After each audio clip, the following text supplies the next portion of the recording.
Hola, mi amigo querido, qué alegría. Nuevamente estamos aquí juntos para estudiar la lección número 3 para el 18 de enero del año 2025. El título de la lección de esta semana es Para agradar a Dios. Y el propósito es mostrarnos que aunque nosotros somos seres humanos imperfectos, después de la caída de Adán y Eva en el pecado, pues el carácter de Dios se deformó en nosotros, somos egoístas por naturaleza, luchamos toda la vida contra nuestro carácter deformado, ese carácter nos mete en problemas en el trabajo, en la familia, hasta en la iglesia. Entonces, aunque nosotros somos imperfectos, Dios se agrada, a Dios le gusta ver esta pobre intención humana de amarle. Él se agrada cuando una persona acepta su amor, cuando se deja amar por Él. ¿Por qué? Porque su amor es transformador y si la persona se deja amar por Dios, lógicamente que su vida va a ser transformada. Entonces vamos a la primera parte de este estudio bajo el título de Más valioso de lo que tú puedes imaginar. Hay una frase que se ha hecho prácticamente característica en mi ministerio. Cuando digo, tú eres lo más precioso que Dios tiene en esta vida. Con tus defectos, con tus errores, tú eres la cosa más linda que Dios tiene. Esto no es frase mía.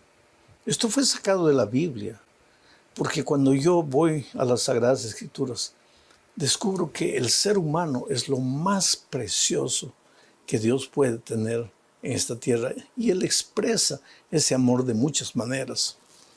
Por ejemplo, Él presenta el hecho de que nada es más valioso para un padre que el hijo que se deja amar o que se ha alejado de Él y que regresa a casa. Y eso está en la parábola del hijo pródigo. Pero leo Lucas capítulo 15, 20 al 24, que es parte de la parábola. Dice así: y levantándose vino a su padre. Y cuando aún estaba lejos, lo vio su padre y fue movido a misericordia y corrió y se echó sobre su cuello y le besó. Y el hijo le dijo: Padre, he pecado contra el cielo y contra ti, y ya no soy digno de ser llamado tu hijo. Pero el padre dijo a sus siervos: sacad el mejor vestido y vestidle, y poned un anillo en su brazo y calzado en sus pies, y traed el becerro gordo y matadlo y comamos y hagamos fiesta, porque mi hijo era muerto y ha revivido, se había perdido y es hallado. Y comenzaron a regocijarse. En estos versículos está descrito el amor de Dios cuando el hijo ingrato, el hijo rebelde, un día regresa a sus brazos. Está descrito en la figura de la parábola del hijo pródigo. Desde que el hijo se fue, el hijo rebelde, y sabes, el hijo había cometido una ofensa tan grande que tal vez en aquellos tiempos fuese la ofensa más grave que un hijo le podía hacer a su padre. ¿Qué ofensa? Pedirle la herencia cuando el padre estaba vivo. No había ofensa. Los judíos tenían tradicionalmente la pena de muerte para este tipo de delito. Un hijo rebelde, pedirle al padre la herencia cuando el padre aún estaba vivo. El hijo se fue. Pero la sierva de Dios dice que desde que el hijo se fue, el padre se quedó en el balcón de la casa contemplando el horizonte, con la esperanza de que un día el hijo vuelva. Oh, querido, si tú estás lejos de Dios y lejos de la iglesia, quiero que sepas que Dios te espera. Que desde que te fuiste, Dios nunca dejó de esperarte. Que su espíritu va atrás de ti a buscarte. Que te llama. Te llama de las maneras a veces más inimaginables. Te llama con amor. Te llama con ternura. Muchas veces permite que la vida te golpee, mas por tras de eso está el llamado de Dios a ti. Y eso fue lo que sucedió con el hijo. El chiquero de puerco, sin tener que comer, pensó: volveré a casa. tantos jornaleros en la casa de mi padre, tienen que comer yo aquí muriendo de hambre. No, volveré, le diré, Padre, he pecado contra ti. Y volvió. Pero cuando el padre lo contempló a lo lejos, salió corriendo y lo abrazó, lo cubrió con sus brazos, lo abrazó, lo besó. El hijo estaba inmundo, ropas salpicadas de estiércol de puerco, cabello desgreñado, barba, los piojos cayendo por ahí, inmundo, sucio, inmerecedor. Los judíos podrían apedrearlo por haber pedido la herencia al padre mientras el padre estaba vivo. Por eso el padre lo abrazó, lo protegió, lo cuidó. Quiere decir, si apedrean a mi hijo, primero me van a apedrear a mí. Ese es el amor de Dios por el hijo. No por el hijo bueno, sino por el hijo rebelde. ¿Quiere decir que el hijo bueno no agrada a Dios? Claro que lo agrada. Pero hay mucha alegría en el corazón de Dios, en el reino de los cielos, entre los ángeles, cuando un pecador se arrepiente, cuando un pecador reconoce que ha estado caminando mal y decide regresar al Señor Jesucristo. Tú eres precioso a los ojos de Dios, no te olvides de eso. Vamos a la segunda parte. El regocijo de Dios. Aquí veremos que el Señor se regocija al ver no solo el regreso de sus hijos, sino la restauración del hijo que se ha ido, del pueblo rebelde. Porque el pecado destruye, el pecado hiere, el pecado deforma, el pecado ensucia. Entonces, cuando el hijo regresa, hay todo un proceso de restauración. Dios tiene que limpiar lo que el pecado ensució. Dios tiene que enseñarte a vivir de nuevo porque has vivido en los caminos del mal, haciendo el mal. Veamos lo que dice Sofonías 3:17. Jehová está en medio de ti, medio de ti. Mira, a Dios no le gusta estar a los lados, le gusta estar en el medio de su pueblo, en el corazón de su pueblo. Jehová está en medio de ti, poderoso.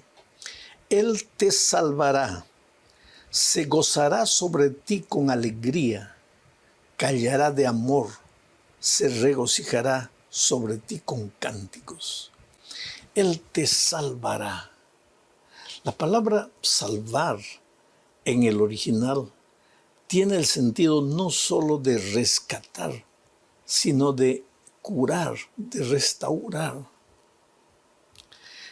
¿Cuántas veces yo encuentro gente herida por el pecado? Un día en un aeropuerto me encontré con una persona que estaba lejos de Dios. Me abrazó y empezó a llorar y no sabía qué sucedía. Me dice, pastor, ayúdeme. Estoy tan lejos, quisiera volver, pero no puedo. Estoy perdido, pastor, me siento perdido. Y la gente pasaba por ahí y él no percibía lo que estaba haciendo y todos miraban extrañados. ¿Por qué me abrazaba y por qué lloraba ese hombre? En realidad no quería abrazarme a mí ni llorar en mis hombros. Él quería abrazar a Jesús, llorar en los hombros de Jesús, porque aunque estés lejos de Jesús, hay nostalgia de Jesús en tu corazón.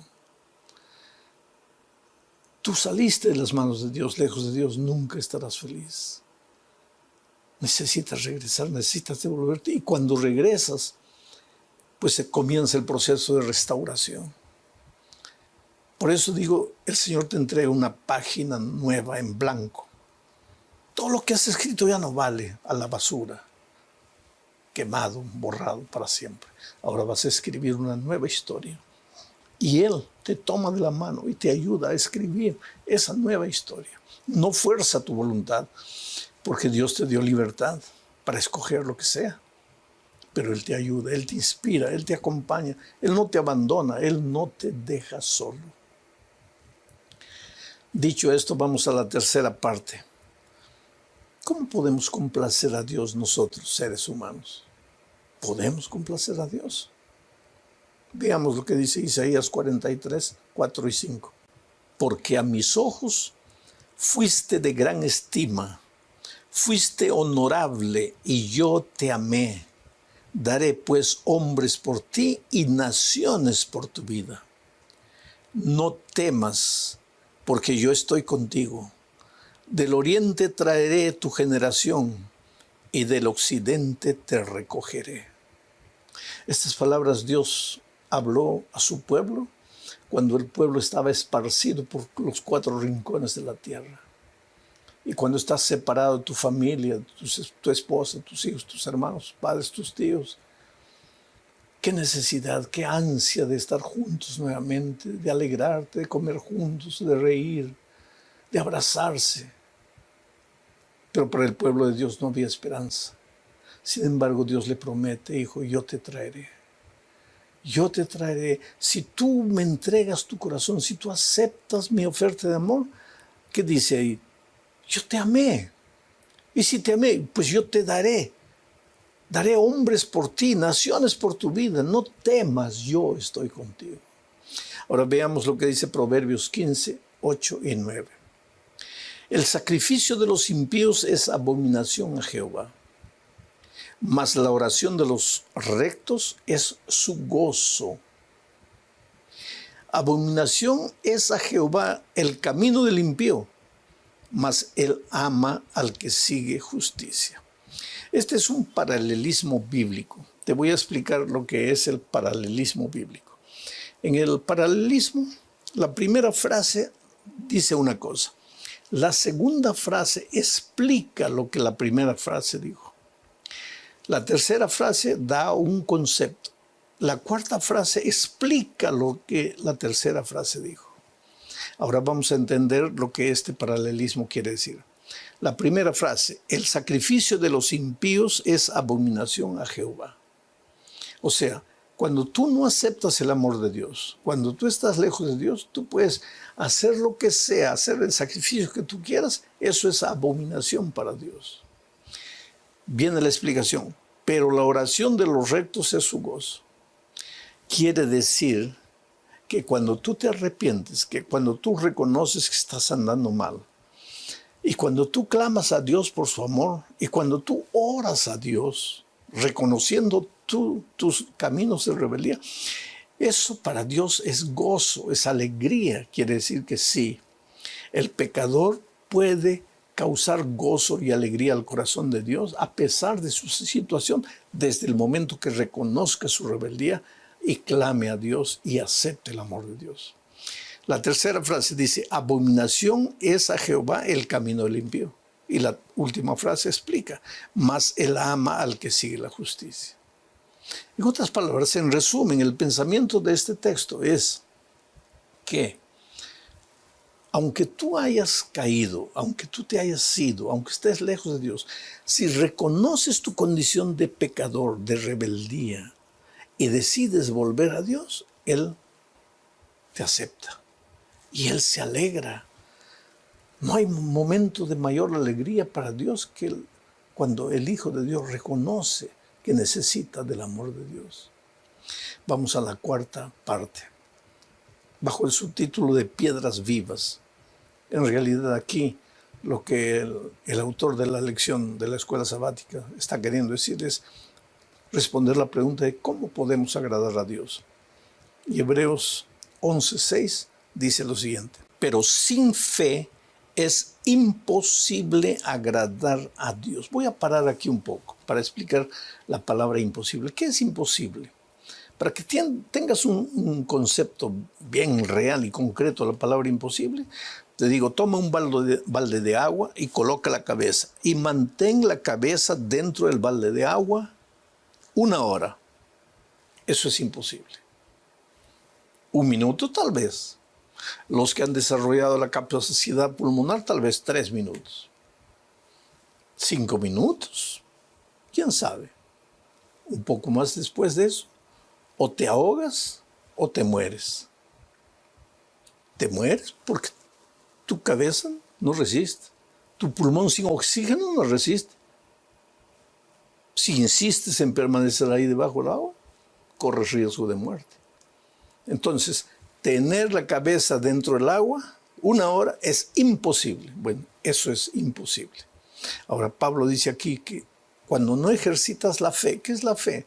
La confianza en Dios. ¿Qué es la confianza?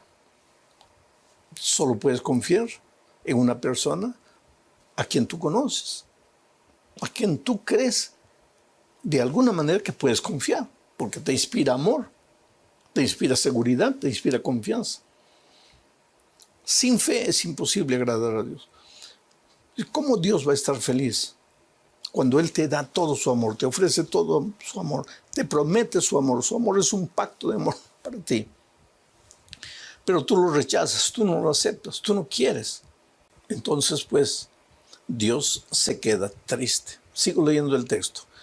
Porque sin fe es imposible agradar a Dios, porque es necesario que el que se acerca a Dios crea que le hay y que es galardonador de los que le buscan, que le hay que le hay amor. Si te acercas a Dios con la confianza de que en Dios hay perdón, hay amor, hay salvación, hay restauración, entonces pues vas a recibir el galardón. ¿Por qué? Porque buscaste a Dios. Entonces, en otras palabras, ¿cuál es la razón para confiar en Dios? ¿Cuál es la razón para tener fe en Dios? Romanos 5:8 responde eso diciendo: mas Dios muestra su amor para con nosotros en que siendo aún pecadores, Cristo murió por nosotros. Esta es la razón. Si cuando eras un pecador en tus pecados Dios te amaba, ahora que sientes el deseo de volver a Dios, ahora que reflexionas y percibes tu rebeldía, ¿cómo es que Dios no te va a amar? Entonces no tengas miedo de regresar a Él. Saca de tu cabeza la idea de que no, Dios no me va a aceptar porque yo ya me he ido demasiado lejos, porque ya he hecho demasiadas cosas feas. No, tú puedes venir trayendo a Dios tu pasado, como sea. Él se encarga de limpiar, de restaurar, de salvar, de curar. ¿Y cuál es el resultado de recibir el amor de Dios? Romanos 8:1 dice: ahora pues, ninguna condenación hay para los que están en Cristo Jesús, los que no andan conforme a la carne, sino conforme al Espíritu. Ya no hay condenación. Y si ya no hay condenación, ya no hay esa inseguridad de estaré perdido, acabó, ya no hay condenación. ¿Para quiénes? Para los que están en Cristo Jesús. ¿Y por qué están en Cristo Jesús? Porque han regresado a Jesús. ¿Y porque permanecen a Jesús? ¿Y cuál es la evidencia de que permanecen en Jesús? Caminan conforme al Espíritu, ya no caminan conforme a la carne. Simple y maravilloso. El amor de Dios no solo perdona, sino que restaura y transforma. Y terminamos este estudio hablando de un objetivo digno. Quiere decir, ¿cómo debemos acercarnos a Dios para aceptar su amor? Leamos Marcos capítulo 9, 23 al 25. Esta historia sucedió después del monte de la transfiguración, cuando Jesús bajó al valle. Un padre había traído su hija endemoniada y su hijo endemoniado, y los discípulos no podían expulsar al demonio. Entonces leo el texto, dice así: Jesús le dijo: si puedes creer, al que cree todo le es posible. E inmediatamente el padre del muchacho clamó y dijo: creo, ayuda mi incredulidad. Y cuando Jesús vio que la multitud se agolpaba, reprendió al espíritu inmundo diciéndole: espíritu mudo y sordo, yo te mando, sal de él y no entres más en él. Te doy una explicación final. Este padre había llevado a su muchacho que estaba poseído por el demonio y los discípulos no podían expulsarlo. Entonces Jesús pidió al padre que se acercara y le preguntó: ¿tú crees que tu hijo puede ser liberado? Y él era un hombre sin mucha fe, sin mucha confianza, sin mucha capacidad de creer. Pero dijo: Señor, yo creo, ayuda mi incredulidad. En otras palabras, yo creo, pero no creo, Señor, pero tú ayúdame, ten piedad de mí. En una ocasión yo salí después de la predicación y en la puerta afuera encontré un hombre corpulento, alto, llorando como un niño. Me acerqué de él y cuando me reconoció me abrazó y me dijo: pastor, mi vida está destruida. Yo necesito a Dios en mi vida. pero no creo en Dios. Yo necesito creer en Dios, pero no puedo creer en Él, porque desde niño me han enseñado que Él no existe. Pastor, por favor, ayúdeme a creer. Qué triste realidad. Personas cuya vida está hecha pedazos, que necesitan creer en Dios, pero la cabeza está tan llena de filosofías, de pensamientos existencialistas, que no tienen la capacidad de caer de rodillas y decir: Señor, te necesito. ¿Quién eres tú? ¿Necesitas de Jesús? Eres lo más precioso que Dios tiene.